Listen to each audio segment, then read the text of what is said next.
नमस्कार। इस व्याख्यान में आज हम भारतीय सिनेमा के अब तक के सफ़र और जो मुकाम भारतीय सिनेमा ने आज तक हासिल किया है उस पर चर्चा करेंगे और ये जानने की कोशिश करेंगे कि किस तरह सिनेमा हमारी ज़िंदगी में बहुत गहराई तक जुड़ता चला गया और किस तरह सिनेमा और उससे जुड़े किरदार, उसके कथानक और उसका प्रस्तुतिकरण इसने हम लोगों की ज़िंदगी पे कितना गहरा और कितनी प्रभाव तरीके से हमें इससे प्रभावित किया है, इसे हम जानने की कोशिश करेंगे। ज़्यादातर लोगों को इस बात की जानकारी है कि सिनेमा करीब करीब एक सदी से भी ज़्यादा का अपना सफ़र पूरा कर चुका है। आज भारतीय सिनेमा को 110 साल का सफ़र भारतीय सिनेमा ने पूरा किया है और हम जानते हैं कि एक सदी से भी लंबे इस सफ़र में भारतीय सिनेमा ने, विश्व सिनेमा ने अनेक उतार चढ़ाव देखे हैं। ये ऐसे उतार चढ़ाव हैं जिनमें अनेक अभिनेता और अभिनेत्रियां तो हमारे सामने हैं ही, लेकिन उनसे भी ज़्यादा महत्वपूर्ण वे तकनीशियन, वे निर्देशक, वे छायाकार, वे पटकथा लेखक, वे कहानी लेखक महत्वपूर्ण हैं, जिन्होंने सिनेमा को इस आकार को देने में अपनी तरफ से एक महत्वपूर्ण भूमिका निभाई है। तो अगर हम फिल्मों की भाषा में बात करें तो फ्लैशबैक पे हम जाते हैं और ये जानने की कोशिश करते हैं कि सिनेमा का आगमन कब हुआ और हमारे देश में सिनेमा ने कब लोगों को अपनी गिरफ्त में लेने की शुरुआत की। जैसा कि हम में से ज़्यादातर लोग जानते होंगे कि जो भी आधुनिक कलाएं हैं उन ज़्यादातर कलाओं का आविष्कार या उनकी शुरुआत फ्रांस में हुई थी। ठीक इसी तरह सिनेमा की शुरुआत भी फ्रांस में हुई थी।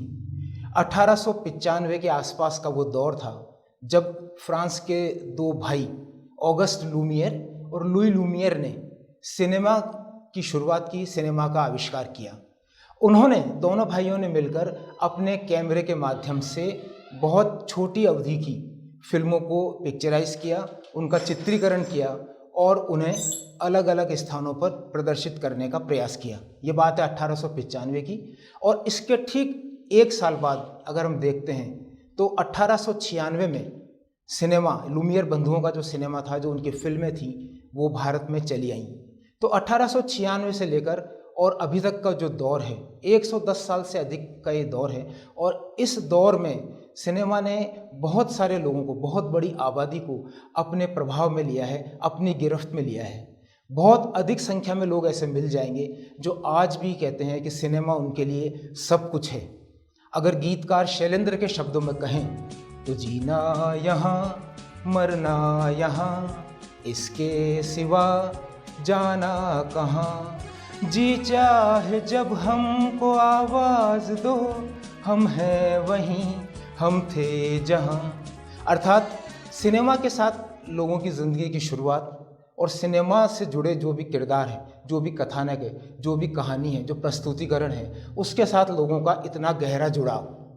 तो आखिर में ये जानना हमारे लिए बहुत ज़रूरी हो जाता है कि किस तरह भारत में सिनेमा ने अपना कदम रखा और आज जो हम यहाँ तक पहुँचे हैं, इस सफ़र में कौन से महत्वपूर्ण मुकाम रहे।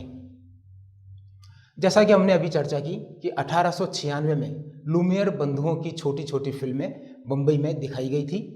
उसी दौरान हमारे यहाँ मुंबई में कुछ लोग ऐसे थे जो सिनेमा कला की तरफ आकृष्ट हो रहे थे और उनमें सबसे पहले एक नाम उभर के आता है गोविंद धुंडीराज फाल्के, जिन्हें हम जीडी फाल्के भी कहते हैं और भारतीय सिनेमा के पितामह का दर्जा हम उनको देते हैं और प्यार से उन्हें दादा साहब फाल्के भी कहा जाता है। यहीं पर मैं आपको ये बता दूं कि भारत में जो सिनेमा का सर्वोच्च सम्मान है, दादा साहब फाल्के अवार्ड, वो जीडी फाल्के के नाम पर ही स्थापित किया गया है। तो जीडी फाल्के भी उन लोगों में शामिल थे जो मुंबई में लूमियर बंधुओं की फिल्मों को देखने के लिए जुटे या उमड़े। उन फिल्मों को देखकर जीडी फाल्के के मन में भी ये विचार आया कि क्यों नहीं हम भी अपने यहाँ भारत में भी सिनेमा की शुरुआत करें और फिल्मों को बनाने की तरफ कदम बढ़ाएं। तो जीडी फाल्के के प्रयासों से ये संभव हुआ कि भारत में सिनेमा ने अपना कदम रखने का, अब हम ये मान सकते हैं कि शुरुआत की। और जीडी फाल्के ने अपने बहुत ही सीमित संसाधनों की सहायता से देश की पहली फीचर फिल्म का निर्माण किया, जिसका नाम था राजा हरिश्चंद्र। मई 1913 ये वो दिन है जब देश के सिनेमा के इतिहास में एक शानदार शुरुआत होती है और देश की पहली फीचर फिल्म यानी राजा हरिश्चंद्र का प्रदर्शन होता है। 1913 से पहले यानी लगभग 1 साल पहले 1912 में 2 फिल्मों का भी निर्माण किया गया था, पुंडलीक और रामायण। लेकिन इन दोनों फिल्मों को भारत की पहली फीचर फिल्म नहीं माना जाता है। इसकी वजह यह है कि ये दोनों फिल्में उस समय चित्रित किए जा रहे नाटक का पिक्चराइजेशन मात्र थी, यानी अलग से कोई कहानी नहीं, कोई कथानक नहीं, लेकिन जो नाटक उस समय खेले जा रहे थे उनको उन्होंने पिक्चराइज किया और उन्हें प्रदर्शित किया, लिहाजा इन्हें फीचर फिल्म का दर्जा नहीं दिया जाता है। और राजा हरिश्चंद्र वो पहली फिल्म थी जहां से हम भारत में कथा सिनेमा की, कथा चित्र की शुरुआत मान सकते हैं। हमारे लिए ये जानना भी बहुत ज़रूरी है कि ये जो दौर था 1913 का, उस समय सिर्फ मूक फिल्में बना करती थी। सिनेमा में ध्वनि, आवाज़, गीत, संगीत, किसी भी तरह का साउंड, ये कोई इफेक्ट सिनेमा में नहीं होता था और सिर्फ हम किरदारों को पर्दे पर अभिनय करते देखते थे। और जब अभिनय के दौरान कथानक में कोई महत्वपूर्ण बदलाव होता था तो उसकी एक पट्टी पर्दे पर नज़र आती थी, उससे हमें लगता था कि कहानी यहाँ से नया मोड़ ले रही है। तो 1913 से लेकर जो शुरुआत हुई, इसे मूक सिनेमा का दौर कहते हैं। और 1913 से लेकर 1920 के दौरान दादा साहब फाल्के ने करीब करीब 20 फिल्मों का निर्माण किया। ये सभी मूक फिल्में थी जिनमें कालिया मर्दन, सीता हरण, इस तरह की बड़ी फिल्में थी जो लोगों ने इन फिल्मों को बड़ा पसंद किया। खास बात यह है कि जब सिनेमा की शुरुआत हुई, चूँकि एक ये नई कला थी और समाज में इसको लेकर स्वीकार्यता का दौर उतना नहीं था, तो लिहाजा उस दौर में महिलाएं फिल्मों से दूर रहा करती थीं और जो फिल्मों में महिला के चरित्र हुआ करते थे वे भी पुरुष निभाते थे। तो जो पहली फिल्म थी राजा हरिश्चंद्र, उसमें सालुंके नाम के एक व्यक्ति ने किरदार निभाए थे और जब नायिका का रोल निभाने की ज़रूरत पड़ी तो सालुंके को ही स्त्री का वेश देके उस फिल्म में काम करना था। और चूंकि सिनेमा एक नया कला के रूप में सामने आया था तो लोग चूंकि उसको स्वीकार नहीं कर पा रहे थे, लिहाजा उस दौर के फिल्मकारों ने जो भी मूक फिल्में बनाई उसमें उन्होंने धार्मिक और पौराणिक विषयों को चुना ताकि ज़्यादा से ज़्यादा लोग उन फिल्मों के साथ जुड़ सकें।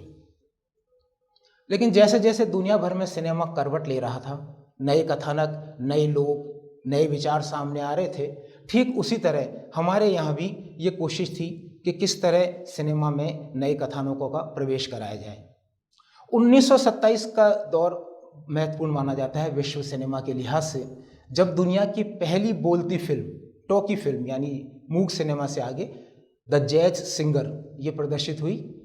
और 1927 में इस फिल्म के प्रदर्शन होने के बाद हमारे देश में भी सिनेमा को आवाज़ देने की कोशिशें लोग करते रहे, जो फिल्मकार थे उस दौर में वो करते रहे। और इस कोशिश में सबसे पहली कामयाबी मिली आर्देशिर एम ईरानी को, जो इंपीरियल फिल्म कंपनी के मालिक थे और वो पिछले कुछ सालों से ये कोशिश कर रहे थे कि सिनेमा में भी किस तरह आवाज़ को, साउंड को, ध्वनि को शामिल किया जाए। 1931 में आर्देशिर एम ईरानी को पहली कामयाबी मिली और उनके प्रयासों से देश की पहली सवाक फिल्म आलम आरा रिलीज़ हुई। मास्टर विट्ठल, जुबेदा और पृथ्वीराज कपूर जैसे कलाकार उस फिल्म में काम किया और उसी फिल्म में भारतीय सिनेमा का पहला गीत दे दे खुदा के नाम पर प्यारे, वो आलम आरा में था। और यहाँ से हम देखते हैं कि फिल्मों को आवाज़ मिलती है और फिल्मों में गीत और संगीत और साउंड का आगमन होता है। दे दे खुदा के नाम पे प्यारे, ताकत है गर देने की, दे दे। ये जो गीत संगीत के प्रति सिनेमा का रुझान बढ़ा, उससे एक तरह का हम ये कह सकते हैं कि चमत्कार जैसा माहौल हुआ और बड़ी संख्या में लोग फिल्मों को देखने के लिए उमड़ते रहे। और जो गीत संगीत था उनके प्रति उनका आकर्षण इतना बढ़ा कि आलम आरा के बाद वाले साल में यानी 1932 में एक फिल्म रिलीज हुई थी, इंद्र सभा। उस फिल्म में 72 गाने थे। तो आप देखिए कि जब सिनेमा को आवाज़ मिली तो कैसे वो बोलने के लिए छटपटा रहा है, अपनी बात कहने के लिए छटपटा रहा है। और 72 गानों के साथ एक फिल्म रिलीज होती है। तो फिल्मों में जो गीत संगीत की जो समृद्ध परंपरा और विरासत हम देखते हैं, तो हम इंद्र सभा से लेके या आलम आरा से लेके आज के दौर में जब आते हैं जहां गीत संगीत के बिना हम भारतीय फिल्मों की कल्पना भी नहीं कर सकते। 30 का दशक वो दौर था जब फिल्म कंपनियां सामने आने लगी और फिल्मों का निर्माण एक कंपनी की तरह, कॉरपोरेट काम की तरह उस दौर में होने लगा। और 3 प्रमुख फिल्म कंपनियां उस दौर में थी जिनका नाम इस प्रकार है। जैसे सबसे पहली कंपनी थी प्रभात फिल्म स्टूडियो, दूसरी थी न्यू थिएटर्स और तीसरी थी बॉम्बे टॉकीज। इन 3 फिल्मों का भारतीय सिनेमा के विकास में सर्वाधिक योगदान माना जाता है। उसकी वजह यह है कि तीनों कंपनियों ने अलग अलग जॉनर की यानी कि अलग अलग धाराओं की फिल्मों को बनाया और लोगों के सामने पेश किया। प्रभात फिल्म कंपनी की अगर हम बात करते हैं तो सामाजिक विषय जो उस समय की कुरीतियाँ थी, समाज में जो महत्वपूर्ण मुद्दे हुआ करते थे, उन पर प्रभात फिल्म कंपनी ने अपनी फिल्में बनाई।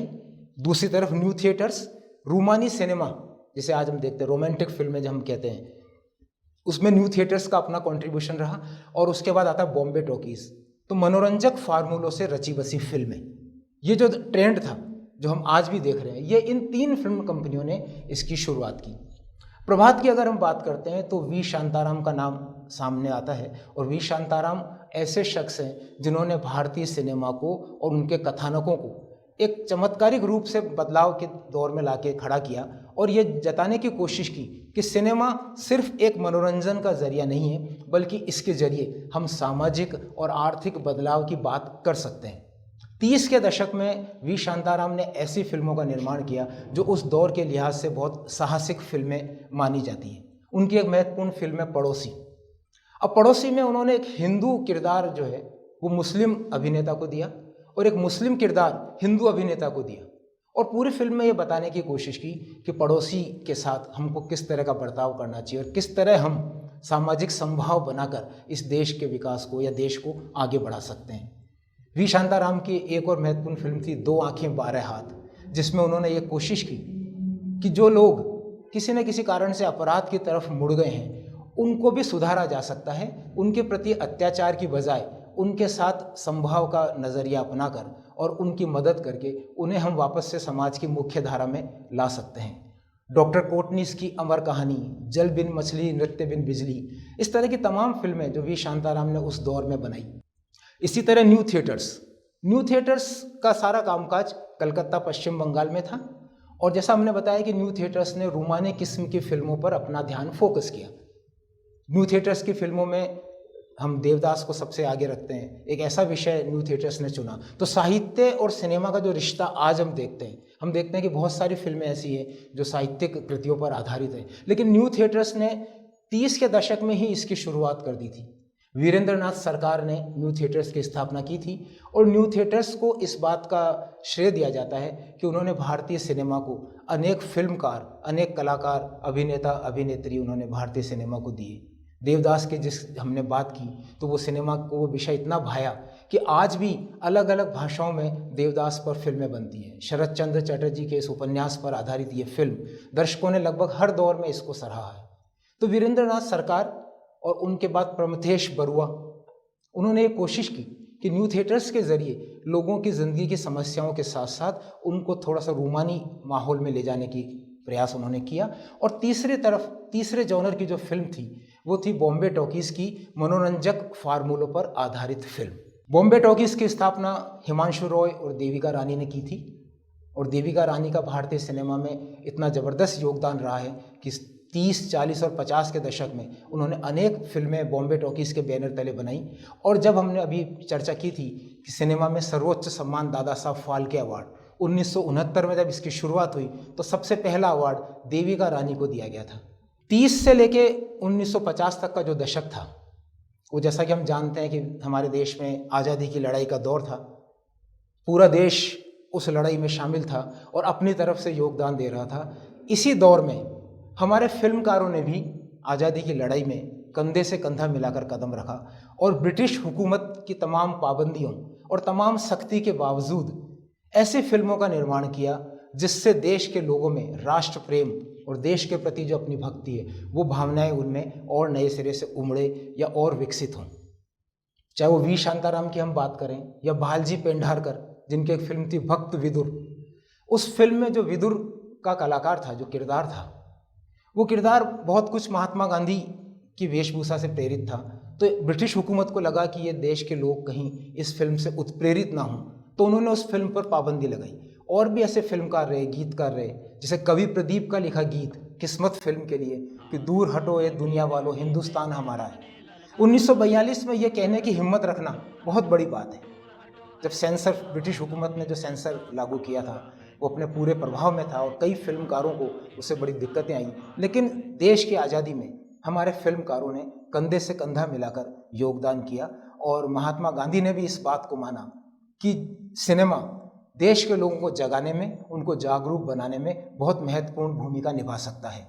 इतिहास हमें बताता है कि खुद महात्मा गांधी ने राम राज्य नामक एक फिल्म उस समय देखी थी और फिल्म को देखने के बाद वे इस नतीजे पर पहुंचे थे कि सिनेमा सिर्फ मनोरंजन का एक जरिया नहीं है, बल्कि लोगों की भावनाओं को नए सिरे से उत्प्रेरित करना और उनको धार प्रदान करने के लिए महत्वपूर्ण भूमिका निभा सकता है।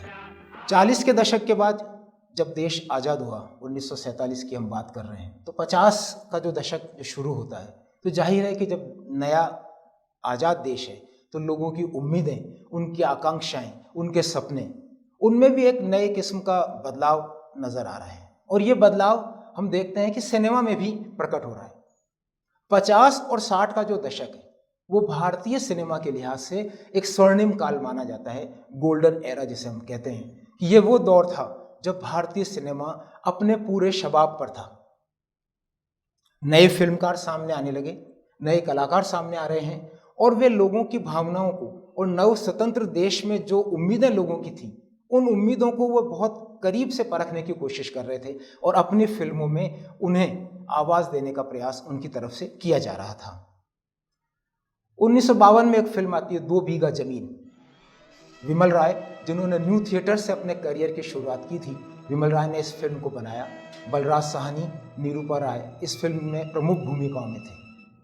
अब 2 बीघा जमीन का जो कथानक है वो यूं तो बड़ा साधारण नज़र आता है कि एक किसान है जिसकी ज़मीन रेहन में रखी हुई है और वो साहूकार को उसका सूद नहीं चुका पाता है और उस ज़मीन को बचाने के लिए वो किसान किस तरह की जद्दोजहद करता है।